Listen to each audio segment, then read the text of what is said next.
I have a confession to make. I hate being alone. It's not that I need someone to constantly keep me company, it's more like I've always taken comfort in the idea that someone is nearby. Maybe it's because I've never really had to experience being truly alone. I went straight from living with my family for 18 years to going to college and rooming with friends. And don't get me wrong, as a freelance designer, I do a lot on my own. I'm financially independent, I can work by myself, I'm fairly introverted, but there's a different type of independence I've always struggled with, and that is genuinely finding peace and pleasure in the quiet of my own company. I'm capable of being alone, and I enjoy it in small bursts, but I don't always completely love doing it.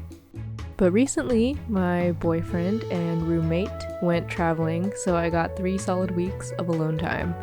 And during that time, I actually learned a few handy things. You are probably most definitely underestimating yourself.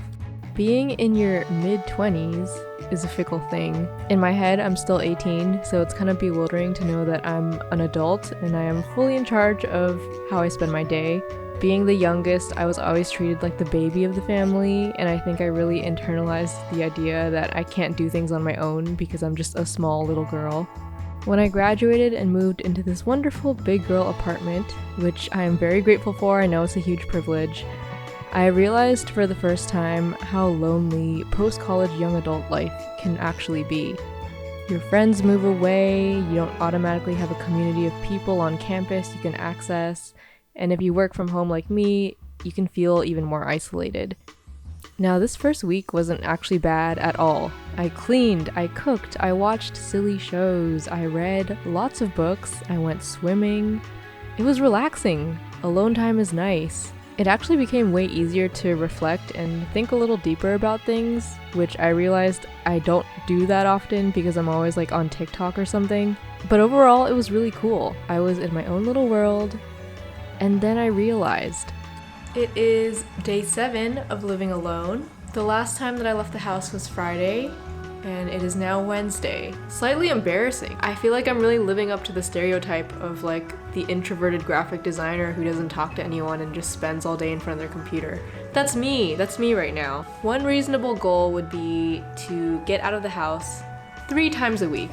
Even just a walk around the block, 3 times a week, that's doable, and I think that's healthy for me. Now, I'm happy to say that the second week I was way better at pushing myself to leave the house. I went to several bookstores, I went grocery shopping, I challenged myself to try new recipes, revisit old hobbies, do things that I hadn't done in a while. I also treated myself to a little bit of social interaction. And I cannot stress this enough as someone who has social anxiety and is very much an introvert. Social interaction is necessary. It gets me out of my head. It's nice to talk to more than just my cat sometimes. Humans are social beings and they kind of need each other. I think a lot of the times I stand in my own way of becoming more confident and outgoing, whether it's internalized fear or just preconceived beliefs that others have projected onto me. And I'm sure a lot of people can relate to being their biggest barriers. So I'm here to remind you to stop standing in your own way and get out of your comfort zone and go meet someone new. The exciting stuff happens when you give yourself the chance to explore new things, even if they might be a little bit scary. Stop being so fucking hard on yourself. I think I'm realizing that I can't really fully love my friends and my partner until I'm fully accepting of myself. Every day, I make a list of things to get done, and I used to feel so guilty if I didn't have every single thing crossed off on that to-do list. Like, I would just genuinely feel awful. I started viewing my day as a series of tasks or milestones to get through, and the second I actually did achieve a goal, I'd think, great, and then I would just immediately be on to the next one. But spending so much time alone, the days were a lot slower and I had the chance to savor all of this time. I realized that I don't want to be on this spinning hamster wheel of trying to achieve things without stopping to look back and actually celebrate what I've done. Life can move very fast if you're constantly on to the next thing, and those moments are not worth missing. It's okay to not check off everything on your to-do list. It's okay to not know or plan anything. When you learn to trust yourself and treat yourself with a little bit more kindness, I think the possibilities are really endless. I'm currently at a stage in my life where I'm dealing with a lot of unknowns and I need to be gentle with myself. I'm moving next month. I don't know where I'm gonna live. I feel like I don't really know what I'm doing and I don't know what direction I want to go in. I'm making YouTube videos, but I don't necessarily want to pigeonhole myself into all things design.